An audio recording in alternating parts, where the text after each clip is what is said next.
We are in the hideous center of a mortal storm, which many of us saw coming. Many of us will perish, and certainly no one of my generation can hope honorably to survive. And whether or not one agrees with me, I think it is useful to assume that America will not survive this storm either. Nor should she. She is responsible for this Holocaust in which the living writhe. It is American power which makes death an enviable state for so many millions of people. We are a criminal nation built on a lie, and as the world cannot use us, it will presently find some way of disposing of us. I take this for granted, and the future of this nation, even though it may also be my own, cannot concern me any longer. I am concerned with the living. I am concerned with a new morality and a new creation. I hope I do not sound literary. In any case, I mean what I say. I really believe that it is possible for human beings to make the world a place in which we all can live. I think I understand, in spite of my limits, for I know more about my limits than anyone else can know, and no tribunal frightens me. I am my own tribunal, a great deal about the crisis which we, black in America, are now enduring. The crisis has been produced by the history of Europe and the brutality of the Christian church, and I think it is very important to bear in mind that whereas we, black, are enduring a crisis, the descendants of Europe and the defenders of the faith are witnessing their doom.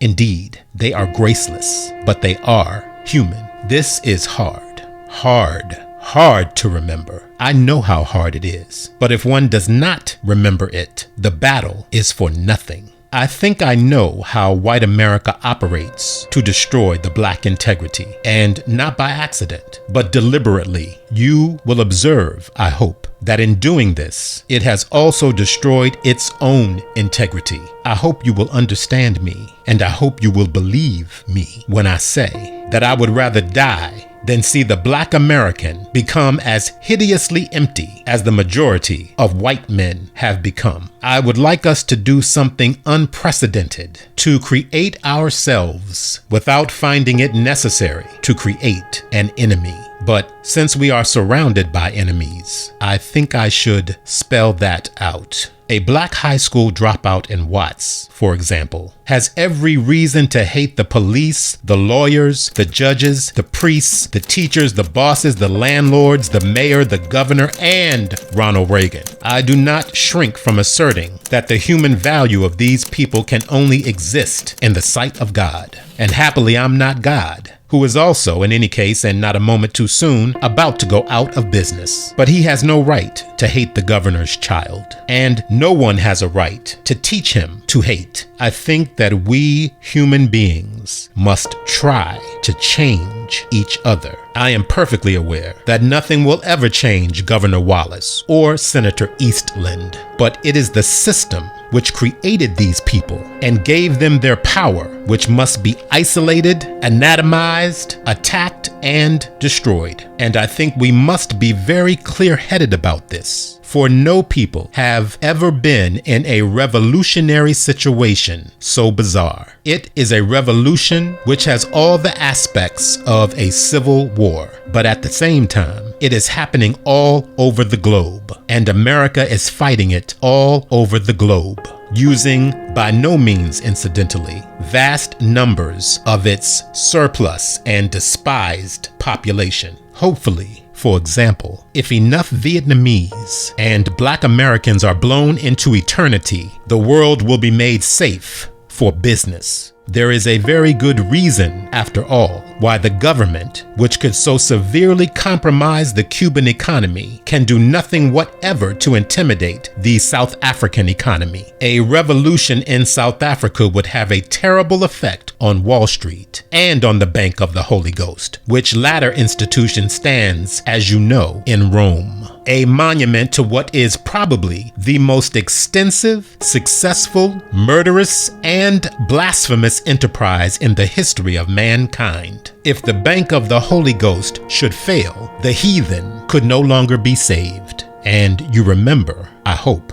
how desperately we heathens longed for salvation. Well, then, the nature of the enemy is history. The nature of the enemy is power. And what every black man, boy, woman, girl is struggling to achieve is some sense of himself or herself, which this history and this power have done everything conceivable to destroy. But let us try to be clear. Black power is not a mystical or a poetic concept, for example. It is simply a political necessity. It has nothing to do with bad guys or good guys, and it really has nothing to do with color. Black arts has nothing to do with color either. It is an attempt to create a black self-image which the white republic could never allow. It is an attempt to tell the truth about black people to black people, because the American Republic has told us nothing but lies. But the Republic has told itself nothing but lies. If one accepts my basic assumption, which is that all men are brothers, simply because all men share the same condition, however different the details of their lives may be, then it is perfectly possible, it seems to me, that in recreating ourselves, in saving ourselves, we can recreate and save many others, whosoever will. I certainly think that this possibility ought to be kept very vividly in the forefront of our consciousness. The value of a human being is never indicated by the color of his skin. The value of a human being is all that I hold sacred. And I know that I do not become better by making another worse. One need not read the New Testament to discover that. One need only read history and look at the world. One need only, in fact, look into one's mirror. The specific reason for this rather long letter is the series of articles concerning the Jew in Harlem in Liberator magazine. I think it is most distinctly unhelpful, and I think it is immoral to blame Harlem on the Jew. For a man of editor Dan Watts's experience, it is incredibly naive. Why, when we should be storming capitals, do they suggest to the people they hope to serve that we take refuge in the most ancient and barbaric of the European myths? Do they want us to become better, or do they want us, after all, carefully manipulating the color black, merely to become white? James Baldwin, 1967. Anti-Semitism and Black Power, written for the Readers Forum of Freedomways, a quarterly review.